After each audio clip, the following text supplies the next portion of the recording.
नमस्कार। आइए आज हम इस वीडियो के माध्यम से लर्निंग आउटकम पर आधारित लर्निंग एप सामग्री ब्रिज कोर्स कक्षा 7 विषय विज्ञान अध्याय 11 प्रकाश छायाएं एवं परावर्तन। तो देखिए सत्र 2022-23 के अंतर्गत यह अध्याय दिया गया है ब्रिज कोर्स में। तो आइए हम देखते हैं कि इस अध्याय के अंतर्गत सभी जो वर्कशीट हैं उनको हम किस प्रकार से दी गई अवधारणा के आधार पर हम पूर्ण करेंगे। आइए हम समझने का प्रयास करते हैं। तो देखिए, यदि आप इसी प्रकार से इसके आगे के सभी अन्य विषय और इसके आगे के अन्य अध्याय के वीडियो आप देखना चाहते हैं तो आप हमारे इस चैनल से जुड़े रहिए और इस चैनल को सब्सक्राइब अवश्य कर लें। साथ ही बेल आइकन को प्रेस जरूर कर लें ताकि आने वाले सभी महत्वपूर्ण वीडियो आप तक पहुँचते रहेंगे। तो आइए देखते हैं अध्याय 11 प्रकाश छायाएँ एवं परावर्तन। तो देखिए, अवधारणा का जो परिचय है इसे हम पढ़ लेंगे और इसमें हम और डिटेल्स जानकारी के लिए हम पिछली कक्षा की जो विज्ञान की कक्षा 6 की जो पुस्तक है उसके हम इस अध्याय का भी अध्ययन कर सकते हैं और उसके आधार पर हम वर्कशीटों को आसानी से पूर्ण कर सकते हैं। तो देखिए, यहाँ दिया है रात्रि के समय जब पूर्ण अंधकार होता है तब हम अपने चारों ओर स्थित किसी भी वस्तु को नहीं देख पाते, लेकिन जब हम कोई टार्च या मोमबत्ती जलाते हैं तो उस स्थान पर स्थित वस्तुओं को हम देख सकते हैं। बिना प्रकाश के वस्तुओं को नहीं देख सकते हैं। प्रकाश वस्तुओं को देखने में हमारी सहायता करता है। जो वस्तुएं सूर्य की तरह स्वयं प्रकाश का उत्सर्जन करती हैं उन्हें हम दीप्त पिंड कहते हैं। दीप्त वस्तुएं जैसे सूर्य, टार्च, विद्युत बल्ब आदि का प्रकाश जब किसी अन्य वस्तु जैसे कुर्सी, जूता, चित्र, कार, पौधे पर पड़ता है तब हमें इन्हें देख पाते हैं। तो इस प्रकार से हम यहाँ पर दीप्त वस्तुओं को भी हम समझ सकते हैं। देखिए, अब हम देखेंगे यहाँ पारदर्शी और अपारदर्शी और पारभासी की परिभाषा दी गई है। इसे हम समझ लेंगे कि पारदर्शी वस्तुएं क्या होती हैं, अपारदर्शी वस्तुएं क्या होती हैं और पारभासी वस्तुएं क्या होती हैं। तो देखिए, हम इसका अध्ययन कर लेंगे। जैसे कि यहाँ दिया है, यदि हम किसी वस्तु के आर पार नहीं देख सकते हैं तो वह अपारदर्शी वस्तु है, जैसे दीवार, वस्तु, लकड़ी और लोहे का दरवाज़ा। इसी प्रकार से आप पारदर्शी वस्तु और पारभासी वस्तुओं के बारे में आप ये परिभाषा जान सकते हैं और उनके उदाहरण भी आप समझ सकते हैं। इसके बाद है छाया वास्तव में क्या होती है, इसका भी आप अध्ययन कर लेंगे। इसमें विस्तार से आप इसे पढ़ लेंगे। अब आइए देखते हैं हम पेज नंबर 133।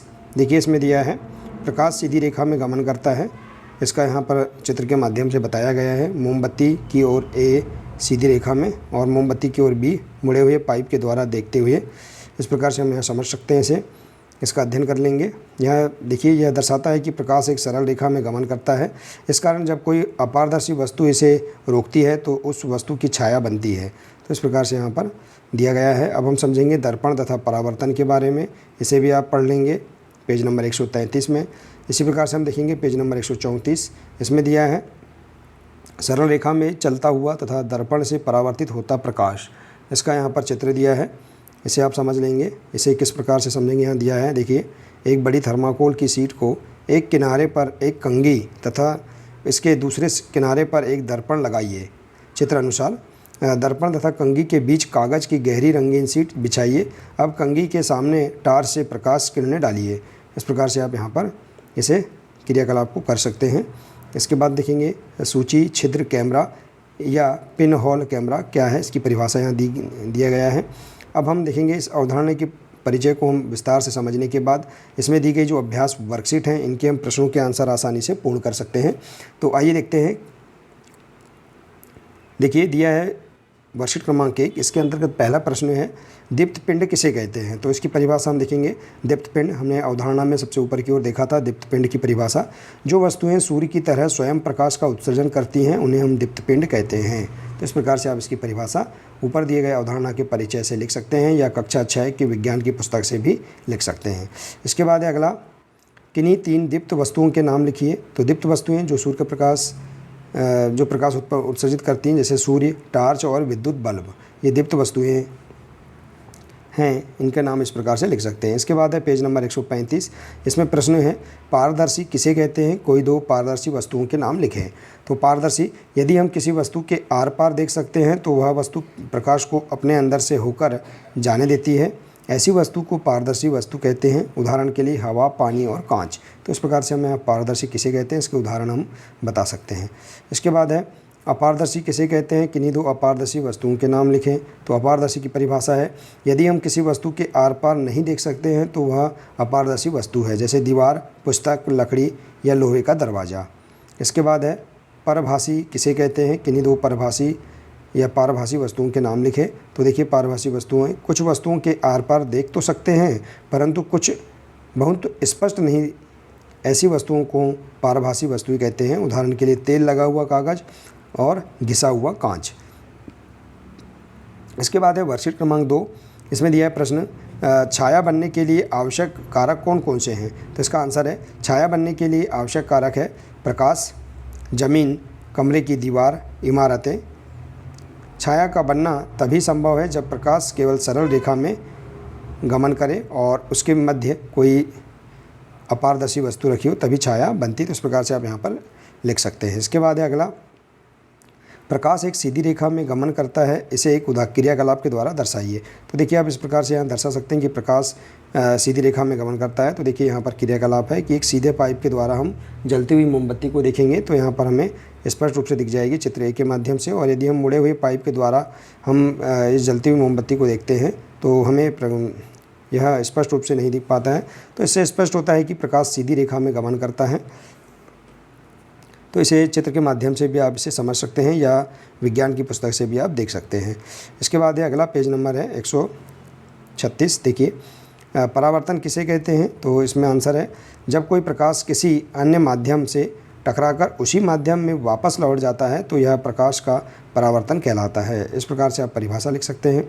अगला है, प्रकृति में आप कोई परावर्तन की घटना देखते हैं, कोई उदाहरण देकर स्पष्ट कीजिए।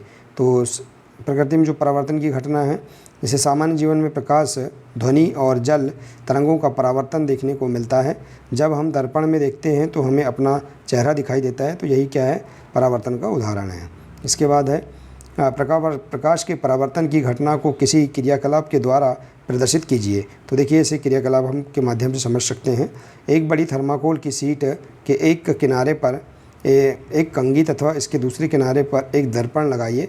दर्पण तथा कंघी के बीच कागज़ की गहरी रंगीन शीट बिछाइए। इसे सूर्य के प्रकाश में रखिए या कंघी के सामने टार्च से प्रकाश किरणें डालिए। हम पाएंगे कि प्रकाश किस प्रकार दर्पण से परावर्तित होता है। तो आप यहाँ पर समझ सकते हैं इस चित्र के माध्यम से। इस प्रकार से देखिए, इसे आप यहाँ पर स्पष्ट कर सकते हैं और इसे भी आप चित्र को भी बना सकते हैं इस प्रश्न में। इसके बाद देखिए अगला है, प्रोजेक्ट कार्य दिया है इसके अंतर्गत। पहला प्रश्न है, अपने आसपास पाए जाने वाले 20 वस्तुओं की सूची बनाइए तथा इन्हें निम्न अनुसार वर्गीकृत कीजिए। तो 20 वस्तुओं की सूची देखिए, वस्तु के नाम, ये पारदर्शी है, अपारदर्शी है या पारभासी है या दीप्त है या अदीप्त है, इनके में आपको बताना है। जैसे दीवार, पुस्तक, लकड़ी, लोहा, हवा, पानी, कांच, तेल लगा हुआ कागज़, घिसा हुआ कांच, दरवाज़ा, सूर्य। इस प्रकार से आप बता सकते हैं। जैसे दीवार अपारदर्शी है, पुस्तक भी अपारदर्शी है, लकड़ी अपारदर्शी है, लोहा अपारदर्शी है, हवा पारदर्शी है। इस प्रकार से आप यहाँ पर वस्तुओं को वर्गीकृत कर सकते हैं। इस प्रकार से देखिए, जैसे सूर्य का प्रकाश दीप्त है। इसके बाद है पेज नंबर 137। इसमें भी देखिए इस प्रकार से 20 वस्तुओं के नाम आप यहाँ लिखेंगे। जैसे प्लास्टिक, ये क्या है, पारभासी है। इसी प्रकार से थाली स्टील की अपारदर्शी है, गिलास स्टील का अपारदर्शी, कागज़ प्लेट अपारदर्शी है, कार ये अदीप्त है। इसके बाद कुर्सी, ये भी क्या है, अदीप्त कहलाती हैं। इस प्रकार से हम यहाँ पर टार्च जैसे दीप्त वस्तु है, बल्ब दीप्त है, कुर्सी अदीप्त है। तो इस प्रकार से हम यहाँ पर दीप्त और अदीप्त और पारदर्शी, अपारदर्शी और पारभासी वस्तुओं को हम वर्गीकृत कर सकते हैं। इसके बाद देखिए अगला प्रोजेक्ट कार्य है 2 नंबर का। दिया है प्रश्न दूसरा, एक सूची क्षेत्र कैमरा का निर्माण कीजिए तथा उसकी विधि तथा उपयोग लिखिए।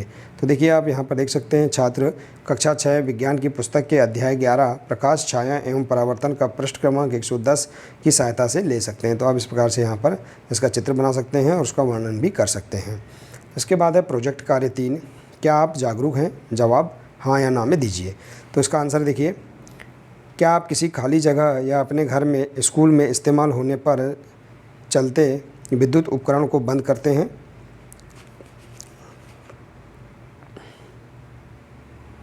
तो देखिए इसमें हम जलते हुए विद्युत उपकरण को बंद नहीं करते हैं तो हम इसका आंसर ना में देंगे। क्या आप कम दूरी की यात्रा करने के लिए साइकिल या पैदल यात्रा का विकल्प इस्तेमाल करते हैं? हाँ। क्या आप नए बिजली के उपकरण खरीदने से पहले उसका ऊर्जा दक्षता का लेवल चेक करते हैं? हाँ। क्या आपके घरों में दिन के समय ट्यूबलाइट या बल्ब की रोशनी की जगह दिन का उजाला या सूर्य के प्रकाश का इस्तेमाल किया जाता है? हाँ। इसी प्रकार से देखिए अगला है, क्या आपके घर में गैसे बर्नर पर या बर्तन के ऊपर ढककर डालकर भोजन पकाया जाता है? तो हाँ। क्या आपके घर सौर पैनल या सौर कुकर का उपयोग किया जाता है? तो इस प्रकार से आप यहाँ हाँ या नहीं में आंसर दे सकते हैं। क्या आप भोजन को पकाने आवश्यक सभी सामग्रियों को पहले से इकट्ठा करते हैं? तो हाँ, इस प्रकार से। और इसके बाद है पेज नंबर 138, क्या आप भोजन को ठंडा होने के उपरांत ही फ्रिज में रखते हैं? इसका हाँ या ना में आंसर दे सकते हैं। क्या आप अपने फ्रिज को बहुत ज़्यादा ठंडा मोड में सेट करके रखते हैं? नहीं। क्या आपके घर पानी गर्म करने के लिए इमर्सन रॉड का इस्तेमाल किया जाता है? ना, नहीं। क्या आपके घर में भोजन पकाने हेतु विद्युत हीटर का उपयोग किया जाता है? नहीं। क्या आप हर वर्ष अपने जन्मदिन पर एक पेड़ लगाते हैं? हाँ। क्या आप अपने मित्रों को पेड़ लगाने के लिए प्रेरित करते हैं? हाँ। तो इस प्रकार से आप यहाँ पर क्या आप कितने जागरूक हैं, हाँ और ना में इसका आंसर बता सकते हैं। इसके बाद है स्व आकलन, सही विकल्प चुनिए। दीप्त पिंड का उदाहरण है, तो देखिए दीप्त पिंड का उदाहरण है 4 ऑप्शन में से एक सही ऑप्शन है सूर्य। अगला है, एक सफ़ेद रंग की शर्ट धूप में सूख रही है, इससे बनने वाली छाया का रंग कैसा होगा? तो देखिए इसकी बनने वाली छाया का रंग काला होगा। अगला है, प्रकाश खालिस्तान रेखा में गमन करता है, तो प्रकाश सरल रेखा में गमन करता है। तो इस प्रकार से आप सही विकल्प पूर्ण कर सकते हैं। इसके बाद है अगला, सत्य असत्य पहचान कर लिखिए। प्रकाश सरल रेखा में गमन नहीं करता, तो यह असत्य है। जब प्रकाश के पथ में कोई अपारदर्शी वस्तु आ जाती तो छाया बनती है, यह सत्य है। टार्च एक दीप्त वस्तु है, यह भी सत्य है। पुस्तक एक पारदर्शी वस्तु का उदाहरण है, असत्य। प्रकाश की किरण जब दर्पण पर पड़ती है तो वह परावर्तित हो जाती है, यह सत्य है। तो इस प्रकार से आप सत्य असत्य भी बता सकते हैं। अब है पेज नंबर 139, इसमें दिया है रिक्त स्थानों की पूर्ति कीजिए। प्रकाश के मार्ग में अपारदर्शी वस्तु आने पर खालिस्तान बनती है, छाया बनती है। खालिस्तान दीप्त पिंड का उदाहरण है, तो सूर्य दीप्त पिंड का उदाहरण है। खालिस्तान पारदर्शी का उदाहरण है, तो कांच पारदर्शी का उदाहरण है। दर्पण में हमारे चेहरे का प्रतिबिंब कैसा खालिस्तान है, परावर्तन है। हमारे चेहरे का प्रतिबिंब दर्पण में परावर्तन है। तो इस प्रकार से आप रिक्त स्थान कंप्लीट कर सकते हैं। अब है सही जोड़ी, पारदर्शी चश्मे का कांच, अपारदर्शी वस्तु है लकड़ी का दरवाज़ा, पारभासी है कोहरा, परावर्तन है दर्पण द्वारा, और छाया का बनना प्रकाश के मार्ग में अपारदर्शी वस्तु का आना। तो इस प्रकार से आप इसे भी कंप्लीट कर सकते हैं। इसके बाद अगला है, एक पूर्ण अंधेरे कमरे में यदि आप अपने चेहरे के सामने कोई दर्पण रखें तो क्या आप दर्पण में स्वयं का चेहरा देख सकोगे? कारण स्पष्ट कीजिए। तो देखिए इस क्रियाकलाप को आप इस प्रकार से बता सकते हैं, ऊपर दी गई अवधारणा से भी आप देख सकते हैं। तो हम इसे इस प्रकार से देख सकते हैं, यह क्रियाकलाप रात्रि के समय अथवा एक अंधेरे कमरे में किया जाना चाहिए। अपने किसी मित्र से कहिए कि वह एक हाथ में दर्पण लेकर कमरे के एक कोने में खड़ा हो जाए। एक हाथ में टार्च लेकर आप कमरे के दूसरे कोने में खड़े हो जाइए। टार्च के कांच को अपनी अंगुलियों से ढक लीजिए तथा टार्च को जलाएं।